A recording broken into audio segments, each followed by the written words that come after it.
aí galera, beleza? Aqui quem fala é o Gustavo. No vídeo de hoje eu vou fazer um unboxing pra vocês da minha nova webcam aqui. Deixa eu dar um zoom aqui, webcam PC Top.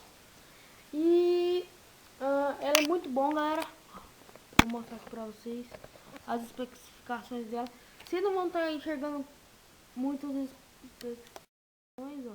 Dá um aqui. Mas na descrição eu coloco aí pra vocês. Eu vou dar uma pausa aqui, galera. Ou será que nem precisa? Nem precisou. Aqui, abri. Ó, ela veio nessa caixinha aqui. Deixa eu mostrar pra vocês. Aí aqui tem ela, o CDzinho de instalação. Vou pegar ela aqui. O CDzinho aqui. Vou mostrar pra vocês aqui. O CD. Aqui. E ela tá aqui. Aqui, ela aqui. Ela vem, ó, com a entrada dela. Deixa eu pegar aqui. A entrada dela é USB e ela tem o cabinho do microfone.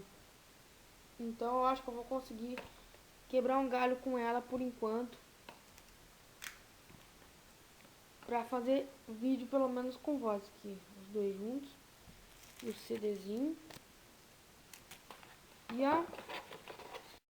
Galera, minha câmera parou de gravar.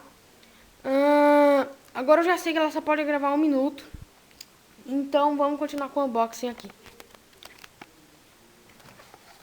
Aqui, a caixa dela, vou continuar aqui. Vou arrancar aqui o papelzinho que vem nela. Aqui. Webcam PC Top, é uma marca boa.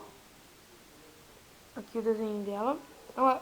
Eu gostei, sinceramente. Ela grava, quer ver? Ela grava em 640 por 480 até 15 FPS. E ela também, o formato de vídeo dela é de, cadê? Aqui, ó, 24 bits. E a resolução dela é de 2 megapixels, então ela é boa, galera. E vamos ficar por aqui, né? Se gostarem, cliquem em gostei. Se gostarem bastante, adicione vídeo aos favoritos, pois já ajuda muito. Vou terminar aqui o vídeo com ela na mão. E é isso, galera. Fui!